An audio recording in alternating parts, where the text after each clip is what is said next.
बैलावरती आपला विश्वास आहे आणि गाडी पळायच्या अगोदर काल जाहीर केलं होतं की बैल आज 1 नंबर करणार. बर पळायच्या अगोदर सेमीला सांगितलं होतं आज 1 नंबर करणार का, तर एवढा ठाम विश्वास कसा? ठाम म्हणजे ती गाडीच पळती, ती हरण्याची आमची गाडीच पळती. जळगावची तयारी तरी अशी ठेवली की 1 नंबर करायचं, काय बी झालं तरी. होय, एवढा कसं काय म्हणजे कॉन्फिडन्स म्हणजे काय, आता बैल पण पळायला लागलाय, त्याला जोडीदार चांगला भेटला तर 1 नंबर करायचं काय अवघड आहे. कसं आता ह्याचा इतिहास असा आहे, आज उद्या आणि परवा 3 दिवस पळून 1 नंबर केलेला आहे. मैदानात त्याचा वापर व्हायलाच पाहिजे, त्याशिवाय छोटा गाडी मालक वर येऊ शकत नाही.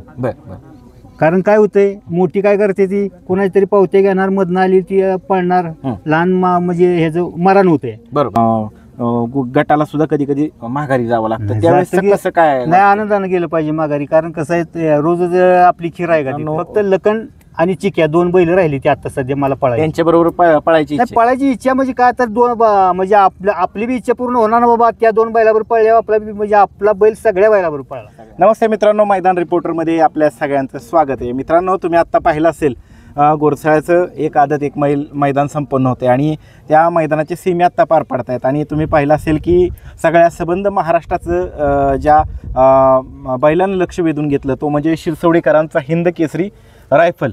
मित्रांनो,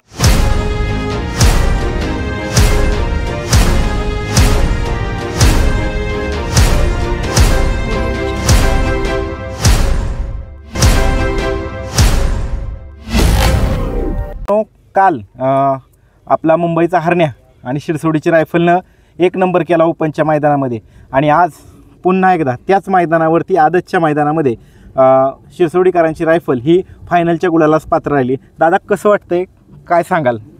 नाही, काय जरा समन घरचे असल्यामुळे जयसिंग तात्यांनी जास्त फोर्स केला बैल आज पाहिजेच म्हणून. बैल म्हणजे पळवायचा नव्हता, पण आता कसं आहे, काल पळवून आज पळवून ती काही मशीन नाही. बरोबर आहे, पण शेवटी कसं घरातलं समज पण जपावं. जयसिंग तात्यांचा वादळ पळाला. कुठल्या खांदी वादळ? डावा का, ते 2 खांदे, आपला 2 खांदे. काय सांगाल, कालचा आनंद कसा? कालची मुलाखत राहिली. कालचा आनंद म्हणजे कसा आहे, कालचा आनंद गगनात मावना एवढा झाला, कारण 4ही बैल अशी पडली की कोण कोणाला कमी नाही. महत्वाचा विषय 2 मुंबईची बैल, 3 मुंबईची बैल आणि 1च गावाला आपला बैल होता. पण 4ही बैल अगदी मनासारखी पळायची, मैत्रीपूर्ण लढत, मैत्रीपूर्ण. तर राहुल दादा आले, गाडीवर फोटो वगैरे काढले. आता ती 2 जण धाकटा भाऊ मोठा भाऊ आहे. आणि कालच्या ओपनच्या मैदानाच्या विषयी काय सांगाल? काल तुम्ही किती वेळा गटातनं पळाला होता? काल आम्ही 14व्या गटातून पळालो होतो. आणि तास नंबर किती होतं कालचं? ओपनचं तास नंबर आम्हाला 3 होतं. आणि सेमी 2 नंबर तासावर काढला, फायनल 5 नंबर. सेमी कितीत पळाला? 3ऱ्या सेमीत पळाला. आणि मित्रांनो, तुम्ही तो फायनल पाहिला, अटीतटीचा फायनल झाला, मैत्रीपूर्ण कालची फायनलची लढत झाली. आणि कालचा आनंद होताच, साजरा करत होतेच. पण त्यानंतर मी सकाळी त्यांना आल्यानंतर म्हणले, कसं काय? म्हणले, आलोय, गावाच्या जवळचं मैदान आहे त्यामुळं आलोय म्हणले. आणि दादा, असं वाटलं होतं का कधी की एवढ्या मोठ्या मैदानात, दोन्ही मोठी मैदान आहेत, बैलावरती आपला विश्वास आहे आणि गाडी पळायच्या अगोदर काल जाहीर केलं होतं की बैल आज 1 नंबर करणार. पळायच्या अगोदर सेमीला सांगितलं होतं आज 1 नंबर करणार का, तर एवढा ठाम विश्वास का? ठाम म्हणजे ती गाडीच पळती, ती हरण्याची आमची गाडीच पळती, कधीच मार खात नाही गाडी, कधीच मार खात नाही. मित्रांनो, सुंदर अशी गाडी पळते ती. वडकीचं हिंद केसरी मैदान असेल, त्यानंतर आजचं हे गुरसाळ्याचं मैदान, म्हणजे अतिशय सुंदर अशी गाडी पळाली मित्रांनो. तर दादा, फाटीच्या विषयी काय सांगाल? फाटी लकी का तुम्हाला? फाटी लकी, गुरसाळ्याला बैल आणला की फायनलला 100% असतोच, 100% असतो. मित्रांनो, फायनलला 100% शिरसवडीची रायफल राहते. रायफलचा पाठीमागचा जो आजारपणाचा पडता काळ होता, त्यावेळेसचा अनुभव काय सांगाल दादा? नाही, अनुभव म्हणजे काय, बैलाला थोडं पायाचा प्रॉब्लेम झाला होता, नक्कीला लागली होती, त्यामुळे त्याला जरा आम्ही विश्रांतीला ठेवला होता. पण मला काय पायऱ्याला अडचण काही कोणी म्हणजे आली नाही मला, कारण कसं आहे, बैल आपला 2 खांदी बाहेरनं पळतो, त्यामुळं शक्यतो करून 5 मैदान मार खाल्ला तरी 6व्या मैदानाला 1 नंबरवाला मला विचारतो, बाबा पळताय का माझ्या? काय सांगाल, म्हणजे आता आगामी जनतेच्या मनातलं हिंद केसरी मैदान येते पेडगावकरांचं, कशा पद्धतीनं तयारी करण्यात आली? पेडगावची तयारी तरी अशी ठेवली की 1 नंबर करायचं, काय बी झालं तरी. होय, एवढा कसं काय म्हणजे कॉन्फिडन्स म्हणजे काय, आता बैल पण पळायला लागलाय, त्याला जोडीदार चांगला भेटला तर 1 नंबर करायचं काय अवघड नाही. आता किती दिवस आराम राहील रायफलला? आता आरामच देणार, आज रेस्टच, आजपासून रेस्टच त्याला. आजपासून 13 तारीख आहे, म्हणजे अजून 6 दिवस बरोबर रेस्ट राहते त्याला. म्हणजे 20 तारखेला पाळणार, 21ला पाळणार आणि 22लाही पाळणार, म्हणजे 8 दिवसाचा जवळपास गॅप राहतोय. दादा, हे सगळं करत असताना कुणाकुणाचं सहकार्य लाभतंय? काय माहिती आहे का, ही माझी टीमच आहे सगळी पूर्ण, जेवढी सोबत असते ती एवढी जीव तोडून त्यांना बैलावर त्यांचं प्रेम आहे की बोलायचं काम नाही. कोण कोण सहकार्य करतं? सगळी सहकारी जायती. मानसिंग भाऊ आहे ती, बापू आहे ती, तिकडे पलीकडं दीपक आहे. दीपक काय करतो? सुट्टीचं काम करतो का? हा नाही, सुट्टी मेकर साहिल गाडगे, साहिल गाडगे, गुरसाळचा. गुरसाळचा एक नंबर सुट्टी मेकर. एक ना वादच नाही. ती बैल रातच्या संध्याकाळी 5:04 माझ्यापाशी हजर असतो, कुठे जायचं. बरं बरं बरं. आणि अजून ड्रायव्हर आज काल कोणी ड्रायव्हिंग केलं? बारीकच ड्रायव्हर. आणि आज पण बारीक? आज बी बारीकच, जबरदस्त बारीक ड्रायव्हर. कसं आहे त्याचं सूत्र जमलेलं आहे बैलाचं, त्याचं अडचणीचा विषय काय नाही. मित्रांनो, आता समालोचकांनी पुकार दिला, बघा नशीब काय असतं की बाबा काल पण फायनलला राहिला, एक नंबर केलाय आणि आज पण फायनलला पात्र राहिलाय. हे पुकारल्यानंतर कसं मैदानात नाही, वाटलं? कसं आता ह्याचा इतिहास असा आहे, आज उद्या आणि परवा 3 दिवस पळून एक नंबर केलेला आहे. बरं बरं. कुठं कुठं केलेलं आहे? नांदोशी, फलटण आणि आंबोडी एक नंबर एक नंबर. त्यावेळेस त्यानंतर तुम्हाला ते म्हणजे काहीच नाही, आजचे सलग 2 नंबर. सलग जरी 2 नंबर आज झाली तरी ती रेकॉर्ड मोडत नाही अजून, ते रेकॉर्ड मोडत नाही. बघा मित्रांनो, हीच तर खासियत आहे हिंद केसरी शिरसवडीकरांच्या रायफलची. काल पण मला बऱ्याच जणांनी कमेंटमध्ये कमेंट केल्या की तुम्ही दादा रायफलची मुलाखत घ्यायची राहिली, दादा पण लवकर गेले, त्याच्यामुळे जेवढ्या शक्य होते तेवढ्या आम्ही मुलाखती घेतल्या आणि तो आज योगायोग जुळून आला, वेळ पण भेटला आणि अतिशय सुंदर अशी लढत तुम्ही म्हणजे मैत्रीपूर्ण लढत सेमी क्रमांक 3 मध्ये झाली. मित्रांनो, अतिशय सुंदर असा सेमी पहा आजचा आदतचा आणि सगळ्यांचं लक्ष वेधून घेतलं. म्हणजे आज रायफलकडे पाहण्याचा दृष्टिकोन म्हणजे पेडगावच्या मैदानामध्ये नक्कीच काहीतरी कमाल. 100%. काय कोणाचे कॉल वगैरे आले का नाही? कॉल येतात की सगळे, कॉलचा नाही विषय काय, पैरीची अडचण नाही, पण अजून आम्हीच पैरा केला नाही, कारण एकच पावती टाकायची. बरं, त्याला जोडीदार बी तसाच भेटला पाहिजे. तुम्हाला एक गाडी एकच पावती हा जो निर्णय घेतलेला यात्रा आयोजक कमिटीने, तर तो कसा वाटतो तुम्हाला? तो निर्णय हा प्रत्येक मैदानात त्याचा वापर व्हायलाच पाहिजे, त्याशिवाय छोटा गाडी मालक वर येऊ शकत नाही. बरं. कारण काय होतंय, मोठी काय करते ती कोणाची तरी पावत्या घेणार, मधनं आली ती पळणार, लहान म्हणजे ह्याचं मरण होतंय. बरोबर. तर तसं व्हायला नाही पाहिजे. नंबर टाकून, पावती टाकून, फोटो घेऊनच मैदान झालं पाहिजे. भले 200 गाडी येऊ द्या, 100 गाडी येऊ द्या, तेवढ्याच गाडीत मैदान झालं पाहिजे, तेवढ्याच गाडीचं मैदान झालं पाहिजे. जे नाव निघल तिथंच ते पळला. तुम्ही किती पावत्या टाकता आता? नाही, आता आमच्या पावतीचा विषय नसतो, आम्ही 1-2 पावत्या टाकतो. मग त्या एक पावतीने तुम्हाला काय, फक्त एकच पावती जर टाकायची म्हटलं तर काय फरक पडू शकतो दादा तुमच्यासाठी? तुम्हाला काय नियोजन करावं नाही, नियोजन काय करावं लागेल? आमच्यासाठी नियोजन काय करावं लागणार आहे, आम्हाला फक्त 2 खांदी ठाम, एक तर आतला बैल बघावं लागेल, नाहीतर एक खांदा कुठला तरी ठाम एक बैल बघावं लागेल, विषय संपला. कुठलाही तास येऊ द्या, माझा बैल 4 खांदी पळतो ना, त्यामुळे मला म्हणजे बाकीच्या अडचणी काय नाही. मग कुठलाही तास आला तर तुम्ही सक्षम, विषयच नाही, अडचणच नाही, म्हणजे गुलाबास पात्र राहत. हा निर्णय खरं सगळीकडे राबवला पाहिजे आणि तयार करताना वासरं माणसांनी ह्या पद्धतीने तयारी केली पाहिजे की बाहेरनं त्याला सगळं पब्लिकनं पळलंच पाहिजे. प्रत्येकानं जर आतनं पळायचं तर कडच्यानं पळायचं कोणी, असा विषय. पेडगावच्या मैदानामध्ये आता तुमचा अनुभव बैलगाडी शर्यत क्षेत्रातला खूप आहे. पेडगाव मैदानातला जो निर्णय आहे, एका गाडीसाठी एकच पावती, ह्या निर्णयाचा म्हणजे तुम्हाला काय वाटतं की काय घडू शकेल ओपनच्या मैदानात? आता तिथं 1000 गाडी नोंद करणार आहे ती. बरं. जर समजा त्यांनी 2 पावत्या 3 पावत्या ठेवल्या असते तर एका मालकानं 5-5, 4-4 पावत्या टाकून मोकळी झाली असती, 1000चं टार्गेट पुरं झालं असतं. आणि जी अपेक्षित बैलवाली आहे ती समजा गोरगरीब आहे, कोण इकडं आहे तिकडं आहे, मी त्यातनंच वर आलोय, बरोबर, त्या माणसाला तो चान्स मिळणार नाही. आता कसं होणार आहे, एकच पावती, विषय क्लोज झाला, 1000 गाडी तर 1000 गाडी येणारच तिथं.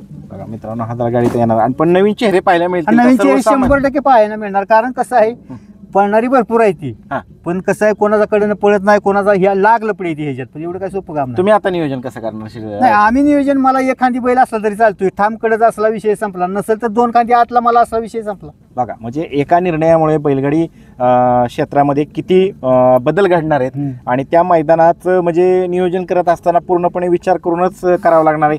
फक्त एकदाच संधी, परत संधी नाही. म्हणजे अतिशय सुंदर असं पेडगावकरांनी नियोजन केलंय. दादा, हे सगळं ह्या सगळा पसारा सांभाळत असताना कधी कधी गटाला सुद्धा कधी कधी माघारी जावं लागतं, त्यावेळेस कसं काय? नाही, आनंदानं गेलं पाहिजे माघारी, कारण कसं आहे, रोजच आपली खीर आहे का तिथं, प्रत्येकाला चान्स भेटला पाहिजे. आणि शेवटी कसं आहे, हा पळ आहे, अगदी हिंद केसरी पैलवान असला तर त्याचा डाव फसल्यावर पडतोच, बरोबर. अगदी हलका बी पैलवान त्याला पाडू शकतो त्याचा डाव फसल्यावर, असा विषय आहे ना. ह्यातला बैलगाडी क्षेत्र तसंच आहे, कुठं सुट्टीत घोटाळा झाला, कुठं ड्रायव्हरकडनं मिस्टेक झाली, कुठं काय झालं, प्रॉब्लेम झाला, तर तो प्रॉब्लेम 1 सेकंदाचा भरून निघू शकत नाही, बरोबर, असा विषय आहे. काय सांगाल, आता सध्या तुम्हाला अनेक मैदानांमध्ये अनेक बैलगाडी मालकांनी सहकार्य केलं, आता पेडगावचं पहिऱ्याचं असू दे, पण आगामी काळामध्ये रायफल कोणाकोणाबरोबर पळताना दिसेल, कोणाकोणाबरोबर पळायची इच्छा आगामी काळात आता फक्त मला बैल माझ्या संग पळायला राहिलाय, फक्त लखन राहिलाय. बर. बाकी सगळ्या बैलाबरोबर टोटल महाराष्ट्रातली जेवढी एक नंबर मध्ये बैल पळते ती त्याच्या सगळ्या संघ पळालो, सगळ्या संघ गुलाल घेतलाय. बघा मित्रांनो, फक्त लखन आणि चिक्या 2 बैल राहिली ते आता सध्या मला पळायची. त्यांच्याबरोबर पळायची इच्छा आहे. पळायची इच्छा म्हणजे काय तर म्हणजे आपली बी इच्छा पूर्ण होणार ना बाबा. त्या 2 बैलाबरोबर पळल्यावर आपला बी म्हणजे आपला बैल सगळ्या बैलाबरोबर पळला. सगळ्या आणि सर्वसामान्यांची चांगली पळणारी बैल म्हणजे गटाला सेमीफायनलला किंवा गटाला कुठेतरी माघारी जात असेल, थोडी बहुत चुकभूल होत असेल, तर त्या सर्वसामान्य बैलगाडी मालकाच्यात रायफल पळेल का? पळतो की त्यांच्यासाठी पळतो. त्यांच्यासाठी 4-5 मैदान अशी मध्ये खुलीच असते. बरोबर, नक्की पळतो. नक्की 100% पळतो. अगदी सगळ्याला माहित आहे पळतो तर पळतो. बैलगाडी शर्यत क्षेत्र एक छंद आहे, तुमचा नाद आहे. आणि दुसरं काय काय करता? शेती किती काय? शेती आहे आपली बऱ्यापैकी पोटापुरती शेती आहे. काय करता शेतीमध्ये? शेतीमध्ये ऊस आहे, बटाटा आहे. बटाट्याचं उत्पन्न घेता? हो. आणि बटाट्याचं वाण कुठलं असतं? बटाटा पेप्सी कंपनीचा असतोय. पेप्सी कंपनीचा तिकडचं वाण असतं. वेपर्सचा वाण कुठलं घेता?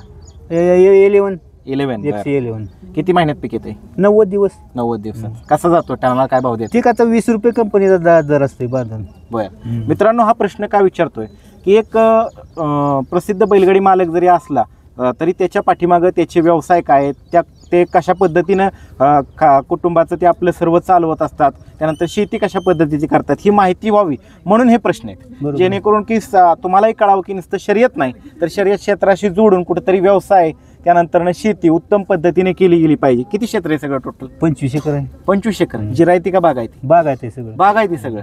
सगळ्यात ऊसच का? काय ऊस बटाटा असते की 10 एकर ऊस असतो. 5-6 टन जातो वर्षाला ऊस. बघा मित्रांनो, म्हणजे एवढं सगळं करत असताना घरचं तुमचं शेती व्यवसायाचं सगळं भरभक्कम बघावं लागतं. एवढं 25 एकर क्षेत्र आहे, हे कोण कोण सांभाळतं? कुणाचं सहकार्य लागतं? नाही, ते दोन्ही मुलं इथंच आहे, शेतीत आहे ती. आम्ही बापले 3 जण शेतीच करतो आणि एक भाऊ आर्मीत आहे. विजय गाडगे फौजी, त्यांच्या नाव गाडी पडते आरोग्य दोघांची. बरं. आता कुठं पोस्टिंग आहे भाऊंचं? आता ह्याला आहे, आसामला आहे. आसामला आहे. बघा मित्रांनो, एक भाऊ देश सेवा बजावतोय, त्यांना सलाम. आणि ते काय फोन वगैरे येत असेल की? फोन असते पैऱ्याचं पण ते बघतात ना. पैऱ्याचं तेच सगळे आमचं म्हणजे कुटुंबाची एक जागे एकत्र आहे. बघा मित्रांनो, एकत्र कुटुंब पद्धती, त्यात पण क्षेत्र पण भरपूर आहे आणि ते सगळं करून हा सगळा नाद कशासाठी जोपासताय तुम्ही? नाही, नाद म्हणजे आमची ही 3री पिढी आहे नादाला. आमच्या वडिलांना नाद होता, त्यांच्या वडिलांना नाद होता, मला नाद आहे ना, आता माझी मुलं जोपासायची. म्हणजे ही 4थी पिढी आहे. म्हणजे तुमच्या आजोबांना नाद होता? आजोबांच्या काळात कुठली बैल झाली? आजोबाच्या काळातली मला आठवत नाही. ती वडिलाच्या काळात नखऱ्या होऊन गेला, बिस्त्या होऊन गेला. आणि आता? आणि मग आमच्या काळात मग ह्याच्यावर वडिलांच्या काळातली हिंद केसरी झालेली कोण? वडिलाच्या काळात नखरे एक बैल होता, पळत होता चांगला. हिंद केसरी बऱ्यापैकी पळत होता. नखऱ्या हिंद केसरी झाला होता जुन्या काळातला. त्यावेळेस काय लाकडी गाडी होती? कसं? लाकडी गाडी. आणि हीच मैदान आपली पारंपरिक पुसेगाव, पेडगाव, पुशेगाव, कोरेगाव. आम्ही चालत करायची पेडगाव, पुशेगाव सगळी जवळ सगळं. नाही, आपलं चालतच. आदल्या दिवशी जायचं मैदानाला वडिलांच्या बरोबर.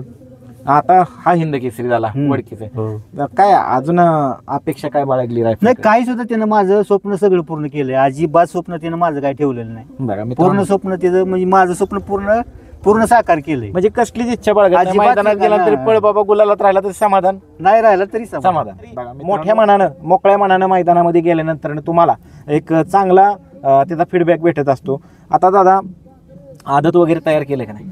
आदत 2 आहे ती घरी. एक वासरू दुसरा आहे रायफलच्या पाय ठेवला असा अंदाज. काय नाव आहे त्याचं? सतपाल नाव आहे. सतपाल. कुठल्या मैदानात पळाले? नाही, पळाले आता बऱ्यापैकी मैदानात गट पास करतोय. शिमीला जरा काय अजून त्याला बैल पूर्ण झालाय, त्यामुळे थोडस शिमीचा घोटाळा होतोय. आणि आदत दुसरी आहे बच्चे त्याच्यात माग. काय नाव? आणि त्याचं नाव लक्ष्य आहे. लक्ष्य आहे. तो काय पळाला का नाही अजून? फेऱ्यातच आहे, चालू आता. चालूच फेऱ्यातच आहे.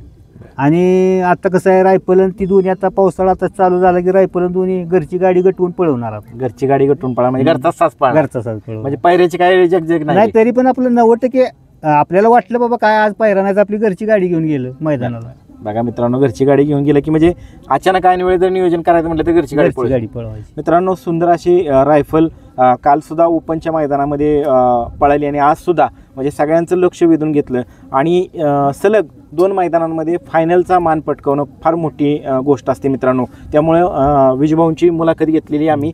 धन्यवाद दादा. धन्यवाद.